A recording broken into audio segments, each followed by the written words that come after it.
Ancien Premier ministre du Gabon, il entend imprimer sa marque après le coup d'État qui a renversé Ali Bongo Ondimba le 30 août dernier, alors que les ténors de l'échiquier politique tentent de rejoindre la transition et que son parti, le PDG, est en pleine introspection. Alain-Claude Bilibinzé joue sa propre partition. Comment se positionne-t-il face au nouveau pouvoir?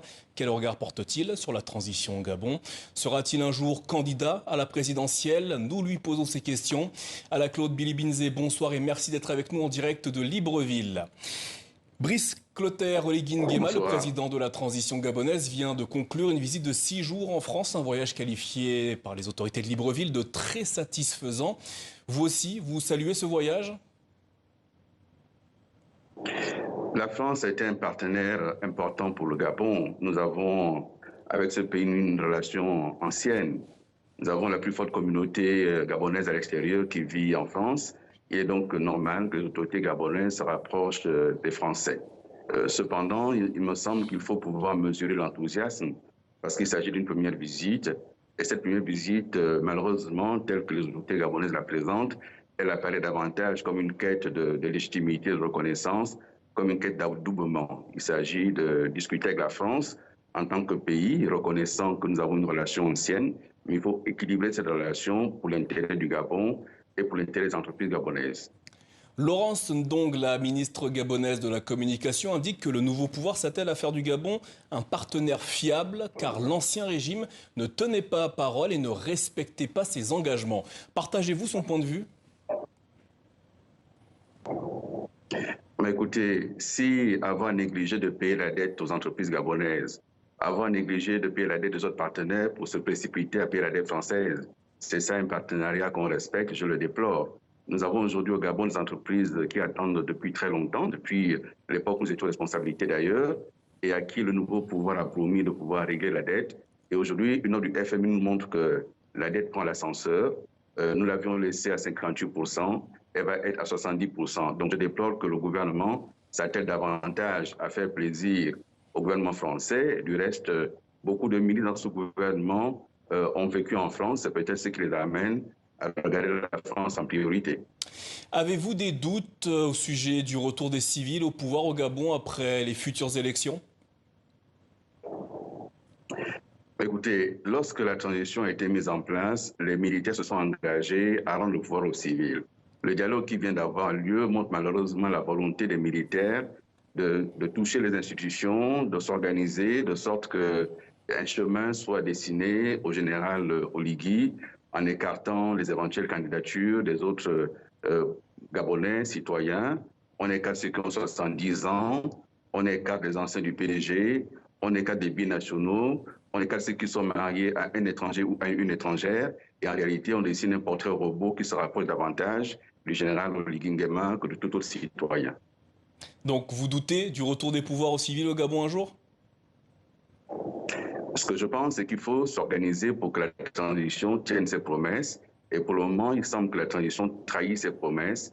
Il faut s'organiser pour qu'on retrouve la sérénité. Je le dis simplement, non pas en donnant de leçons, mais à quelqu'un qui a une certaine expérience. Lorsqu'on a reproché quelque chose à un régime, il ne faut pas reproduire les mêmes erreurs. Les erreurs qui ont été reprochées au régime d'Ali Bongo, ça a par exemple été de s'appuyer sur les institutions pour se maintenir au pouvoir.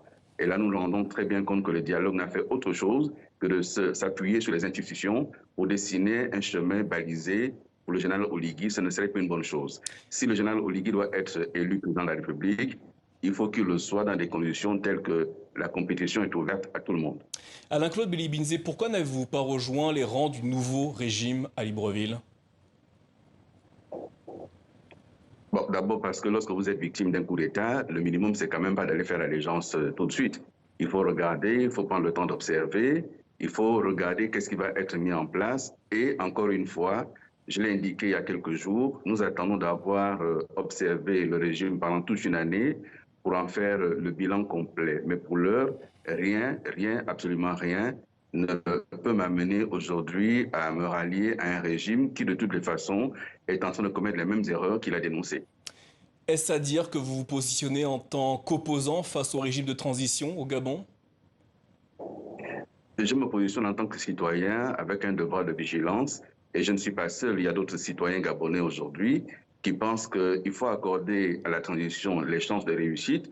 Et il faut être vigilant parce que nous sommes tous concernés par cela.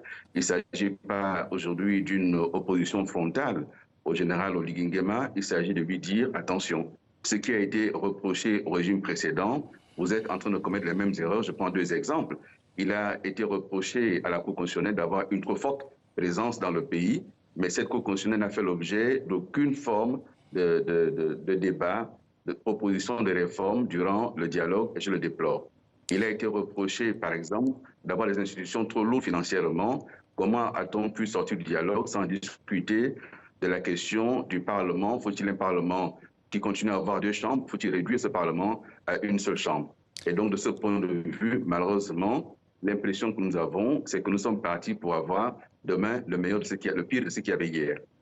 Alors vous n'êtes pas tendre avec le régime de transition au Gabon. Certains au Gabon vous présentent comme un futur candidat à la présidentielle. Envisagez-vous de l'être? Vous savez, les questions de candidature aux élections présidentielles, chacun peut se prononcer comme il entend. Je suis Gabonais et je vais continuer à travailler. Pour le moment, ce n'est pas quelque chose que j'envisage. Mais je ne me l'interdis pas non plus si toutes les conditions sont réunies, mais ce n'est pas le cas aujourd'hui. Alors, pour revenir sur le dialogue, il y a quelques jours, vous avez été très critique au sujet des conclusions du dialogue national inclusif. Vous êtes contre la suspension des partis politiques, une des recommandations faites lors de ce dialogue. Selon vous, en quoi est-ce une mauvaise chose? D'abord parce qu'il n'a pas été démontré que les partis politiques ont été responsables de la gestion du pays. Ce n'est pas tous les partis politiques qui ont géré le Gabon. Et s'agissant du Parti démocratique gabonais, il n'a pas été le seul à gérer le pays. Je demande qu'il y ait un véritable audit, c'est pour ça que je réclame une vraie commission justice, vérité, justice et réconciliation, non seulement sur la question des exactions qu'il y aurait eu, mais sur la gestion du pays de 1990 à ce jour, la gestion des finances publiques, la gestion des projets de l'État. Comment un pays comme le Gabon, depuis 60 ans, n'a pas les infrastructures dignes de ce nom, quelque chose a dysfonctionné, et simplement de dire que c'est le PDG n'arrange rien. Il faut un débat de fond sur la gestion de l'État et comment ça se fait qu'il y a encore aujourd'hui dans notre pays des hommes qui sont dans l'administration, qui sont à la présidence, qui sont au gouvernement, qui sont au sein des institutions, mais qui jamais n'ont été interpellés ou inquiétés. Il faut arriver à un débat serein, non pas parce qu'il faut mettre les gens en prison, mais parce qu'il faut tirer les leçons de tout ce qui s'est passé dans le pays pour que demain, on ne le revive pas. Enfin, que ferez-vous si cette interdiction est intégralement appliquée? D'abord, ce serait totalement contraire à la constitution gabonaise, ce serait contraire à la charte de la transition signée par le général Oligui lui-même, ce serait contraire à toutes les dispositions des Nations Unies, de l'Union africaine, de la CEAC, et donc il faudra mener une bataille pour faire entendre raison aux autorités qui ne gagnent rien de toutes les façons à chercher à verrouiller le pays. Il me semble que le général Oligui tente de donner une image de quelqu'un d'ouvert. Malheureusement, il y a des contradictions permanentes entre ce qui est dit et ce qui est fait. Et le dialogue a été le moment le plus important qui a montré aux Gabonais que ce vers quoi nous tendons n'est pas du tout ce qui a été promis. Alain-Claude Billy Binzé.